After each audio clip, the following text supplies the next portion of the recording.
Have you ever wondered what heaven will be like? If heaven exists, what kind of existence is it going to be? Is it going to be us in a spirit-formed body or lack of a body, sitting on a cloud, playing a harp, singing some songs like you see in the cartoons? Are we going to be walking around with Jesus? Is it going to be a worship service 24/7? These are the questions we're going to look at today at Whiskey in the Writings, and we're going to get to the bottom of what heaven will be like. Thanks for joining us. Let's get started.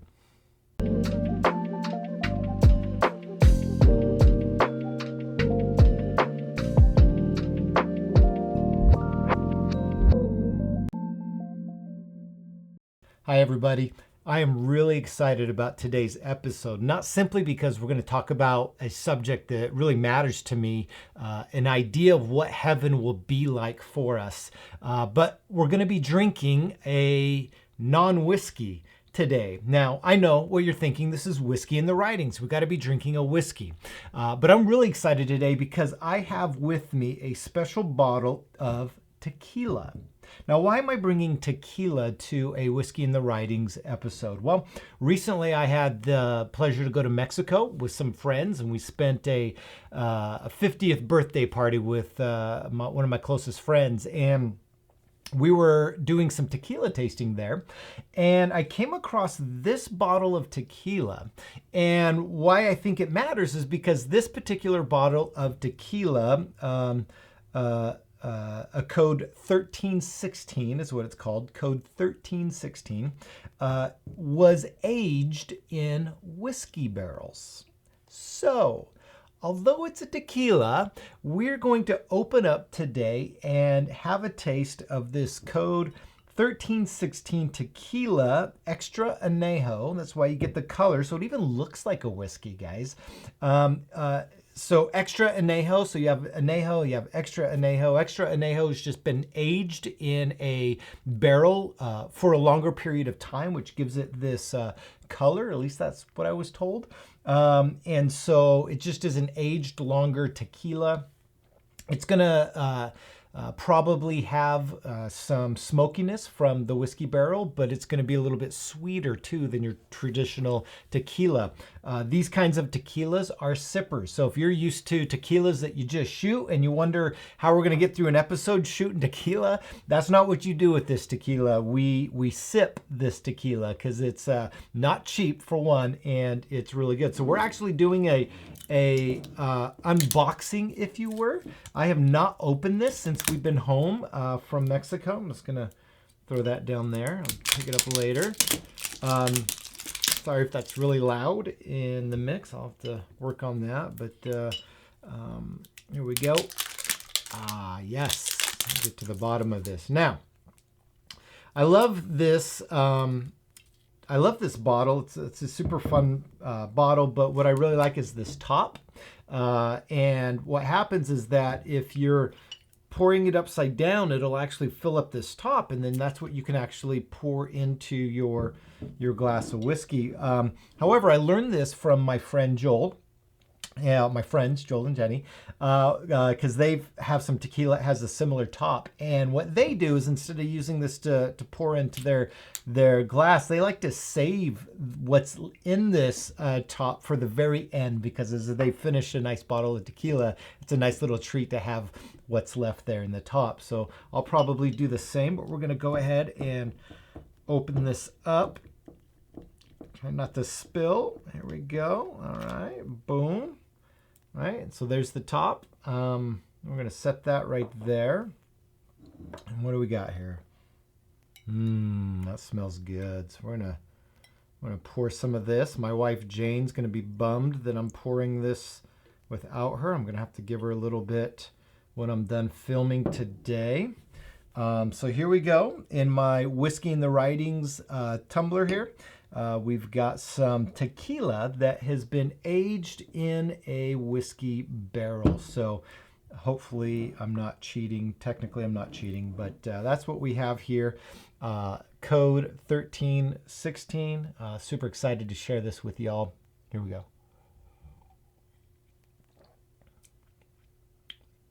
Man, just how I remember it.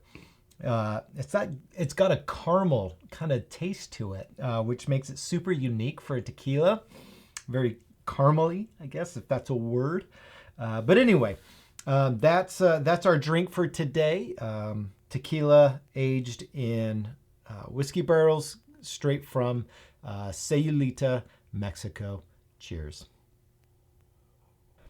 All right, folks, we're going to look at what heaven is like. And today on this episode, we're going to look at 3 areas of the text that helps paint a picture for us to help us understand a little bit of what heaven will be like. But first, I want to talk about some misconceptions that we have about heaven. Most familiar to me growing up was watching Tom and Jerry.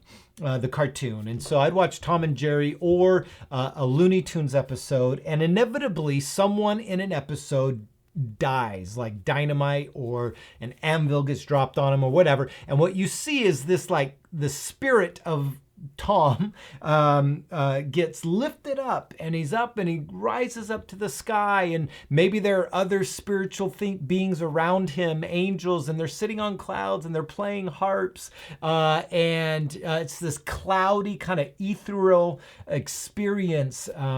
That's what my vision of heaven was like when I was a kid. I've seen examples of like comic strips where it's like you go in front of pearly gates and Peter's standing at the gate and he's looking to see if your name's on it, and the gates will open up, and if not, then you go down to the other place.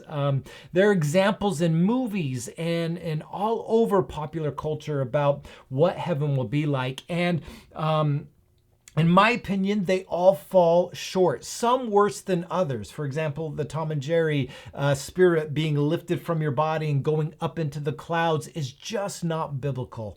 And so we're going to look at what is the biblical example of what heaven will be like. Now, if you're wondering the question, well, how do I know where I go when I die?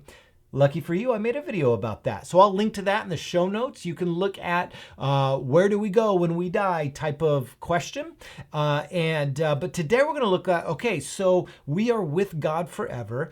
What does that actually look like? What are we going to be doing? I remember early on in my ministry career, and even a little bit before that, the concepts of heaven were always shaped around like a forever church service, maybe minus the preaching, where it's like all these Christians come together and they're just worshiping and they're in the presence of Jesus, and there's this connectedness. So there are those images, again, not biblical, but these are the thoughts that we have. And so I want to actually look at the text, and I'm going to propose some ideas about what heaven will be like. Now, here's the thing, guys. I don't know, right? No one knows. Even those who have a death experience and then they have claimed to go to heaven, oftentimes portray a picture of that experience that's just not found in the Bible. And so we're gonna look at what the text is setting up for us. Then we're going to ask questions about what does that mean for us in the forever state. And so that's what we're doing today. Again, this is just a lot of Joe, years of studying the text, reading about this. Here's my opinion. So if this is just too in left field for you, and you want to hold on to that kind of like my body's bad and my spirit's good point of view, if you want to hold on to like, I like the idea of a 24/7 worship service, right? Like what you do, you, right? So here's just another thought. And maybe during this time, I can cause us to think a little bit differently about the concept of heaven and what that means for us, when we spend forever with Jesus. So that's where we're at. And we're going to begin our reading and our looking at the text in Genesis chapter 1. Now, if you've been following the channel for any period of time so far, you'll know that this is a popular chapter for us. Chapter 1 and 2 and parts of chapter 3, I believe, are the foundation stones to the whole building of what God is up to in the world, and particularly in the stories that are told about him in the text that we have called our Bible. And so Genesis 1, 2, and parts of 3 are just so foundational that it's really hard to build any type of theological point of view without letting these portions influence the outworking of our beliefs. And so we're looking at this again. And we're going to look at particularly verse 27, verse 28, and potentially verse 29 of your Bibles. I'm reading out of the NET. This is my favorite Bible to read out of. The New English Translation, whatever you have in front of you, is sufficient. So we're going to take a look here. What does Genesis 1 have to say about the humans? So in verse 27, God created humankind in his own image. In the image of God, he created them. Male and female, he created them.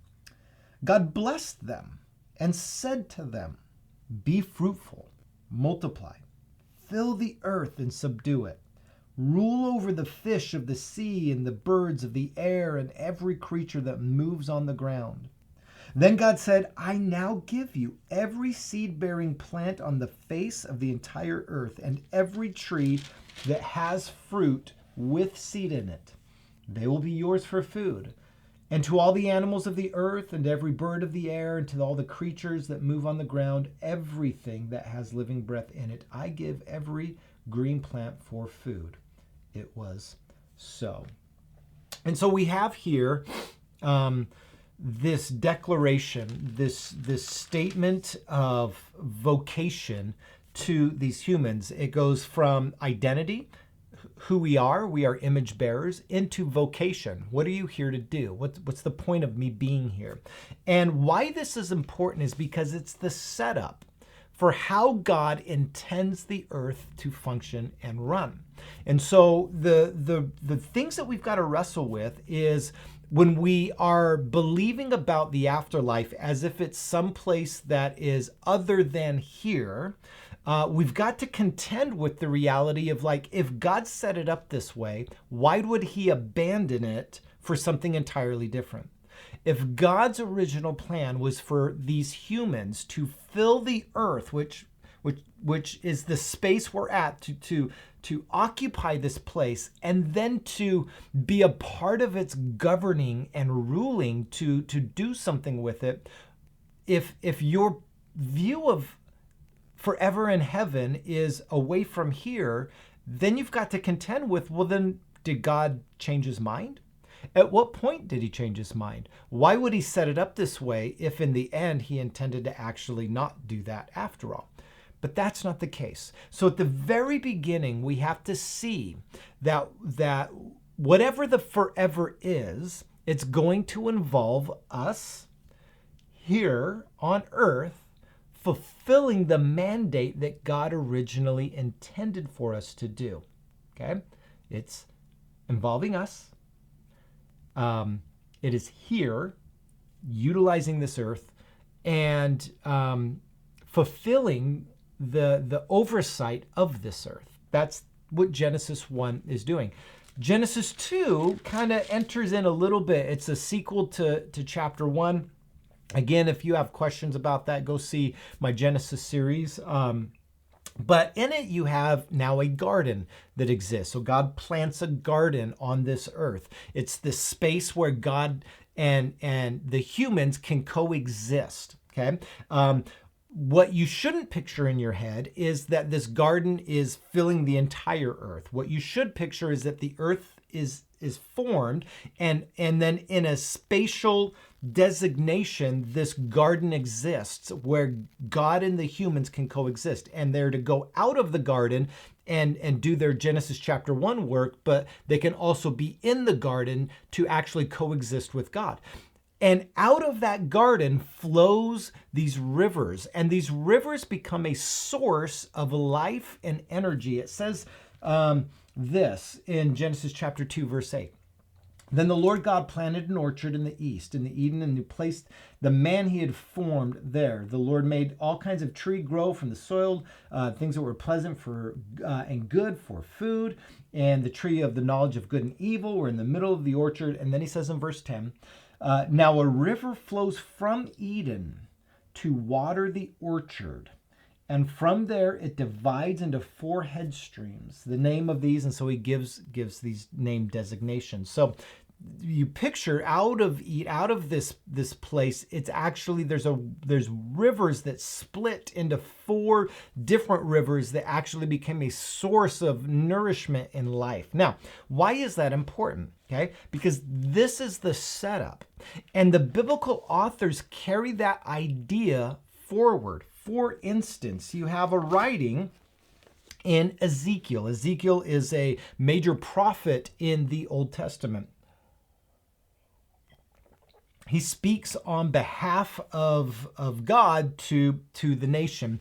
And in it, he's beginning to explain what the temple of God is like. And in chapter 47, you have some specific language about the temple of God and how rivers are flowing out of it. Now, immediately our mind should go to Genesis chapter 2. The temple, Eden is like a temple on earth where rivers flow out of it. Ezekiel's picking right up on that language, and he describes a temple where river runs out of it. But then he begins to give us a little bit more information about what that river's doing. And we're going to pick it up on verse 12.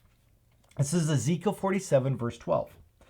On both sides of the river banks, okay, so you have a river flowing out of the temple, and then you have the river banks, right? Picture it in your head. Every kind of tree will grow for food. Their leaves will not wither, nor will their fruit fall, but they will bear fruit every month. Because their water source flows from the sanctuary, their fruit will be for food, and their leaves for healing. Okay, so you got the picture, right? This is a Genesis chapter 2 language. We just got done reading about how Eden and then a river flows out of it, and it's a source of life. Here again, we have the temple of God, a river flowing out of it, and on the banks you have these trees that are growing, and these trees are bearing fruit every month for food. And a question we got to ask ourselves, food for who?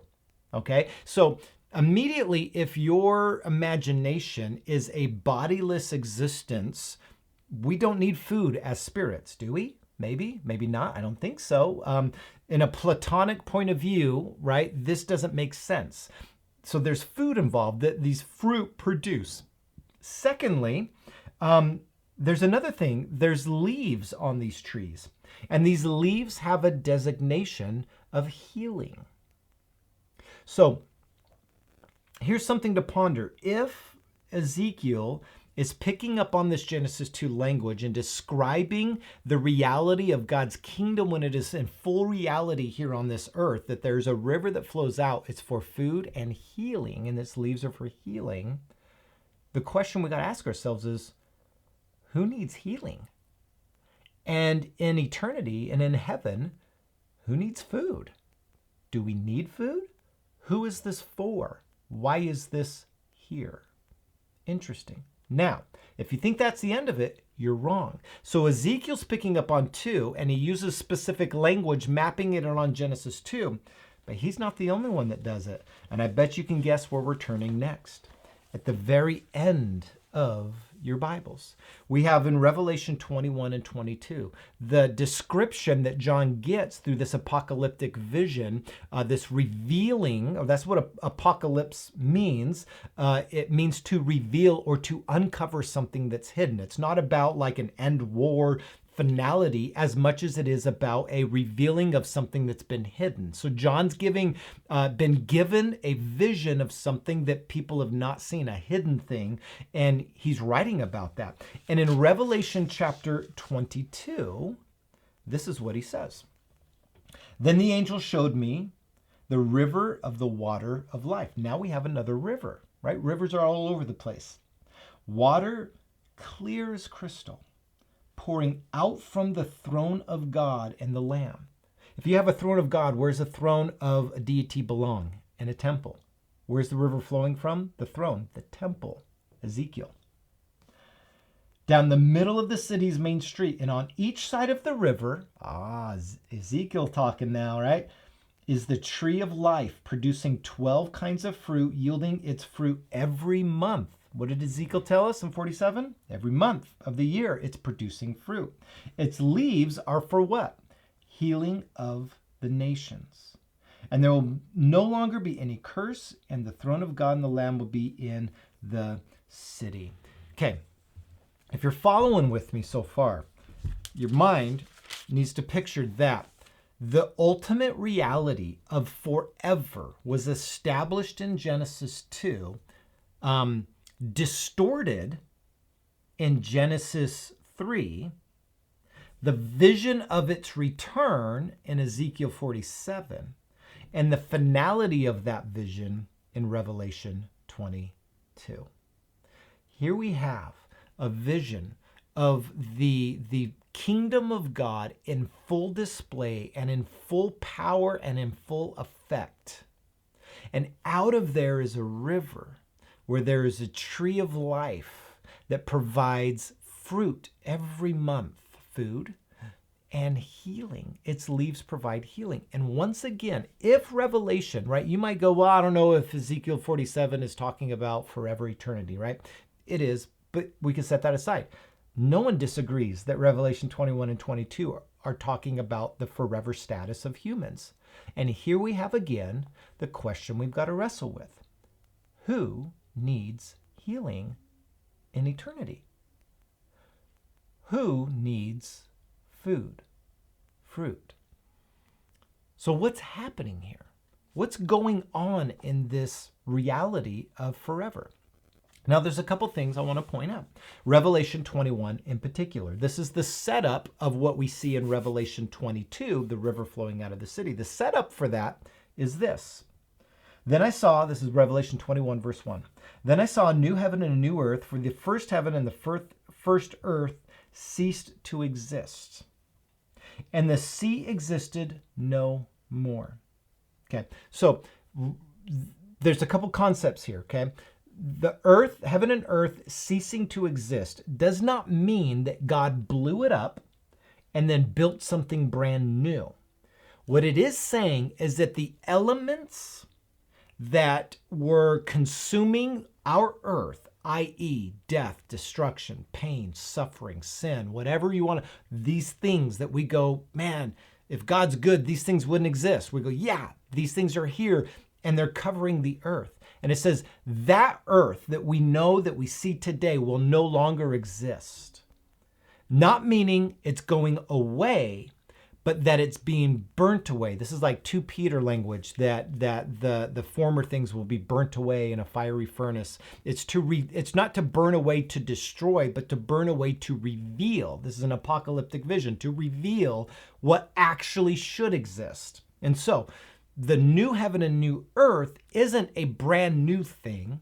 It is the return or the revealing of what the original was supposed to be. It's like taking your car and it's been sitting outside in the elements for months or maybe in a year, and then you take it to a car wash and it washes away all the impurities of the dirt and the grime and whatever, and it reveals the car for what it was supposed to be, right? This is what we're talking about here, okay? Then he says the sea will exist no longer. Well, what are we talking about, the sea? Or is there not going to be? I love the ocean. Why wouldn't there be an ocean? Okay, the sea in biblical narrative represented a chaos monster, the thing that brings chaos and disorder. And so it's not talking about the sea as if like the Sea of Galilee won't exist, or whatever sea that you sit on the beach. No, those things are God's beauty. That's God's creation. What will not exist is disorder.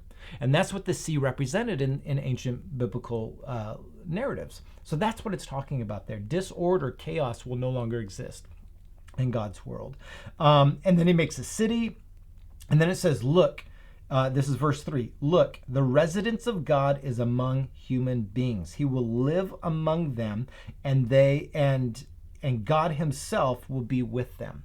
So whatever reality of forever that you have, what you shouldn't have is that we leave this place to go be with God. What you should have is that God comes down here to be with us. Now, why? Why does God come down to be with us? The answer is back at the beginning, okay? Because remember how I said Genesis 1, 2, and 3 are like formational to our understanding of how things should be. And in Genesis chapter 3, you have the right after the humans have made the decision that they've made, God shows up on the scene, and it says that God was walking in the garden in the cool of the day, or the breeze of the day could be felt. And so what we have here is that we have a picture, albeit this picture is through the lens of the humans rejecting God's good, but it's still painting a picture of the reality of these humans together with God. That God is not distant away from him. In the reality of the pre-fall, God has an ability to walk with them, talk with them. And so when we get back to Revelation chapter 22, what do we see? God finally returns, and now he is with them. What God is doing in Revelation 22 is returning the world back to Genesis 1, 2. Okay? What God is doing in Revelation 22, 21, and 22 is returning the world back to what it should be, like it was in Genesis 1 and 2. Now, what does that have to do with our forever? What is it going to be like in heaven? You're just like, Joe, you just gave me this breakdown of like all these other things, but what is it going to be like in heaven? Here's my argument. If God desires for this world to return to what he first set up, which he called good, and he's not a liar, he's going to return it back to that, maybe the forever status of the humans in heaven, or God's kingdom, or heaven on earth, whatever you want to call it, the forever status of our existence will be living out what we were supposed to do in Genesis 1 and 2, which is to be fruitful, to multiply, to fill the earth, to rule, to create. Now, when we read the word to multiply, I love how Tim Mackey at the Bible Project poses this reality. To be multiply is not just about reproduction, sexual reproduction. To multiply is for us to actually continue to advance our human element. For instance, when dogs multiply, they create more dogs, as Tim Mackey would say. When rabbits reproduce, they create more rabbits. But when humans reproduce, when humans multiply, we create culture. We create civilizations. We create realities of technology, of buildings, of indoor plumbing, of television, of amazing tequila that has hints of whiskey in it. This is what humans are capable of, and it is good. And God always wanted it to be that way, but without the stain of sin.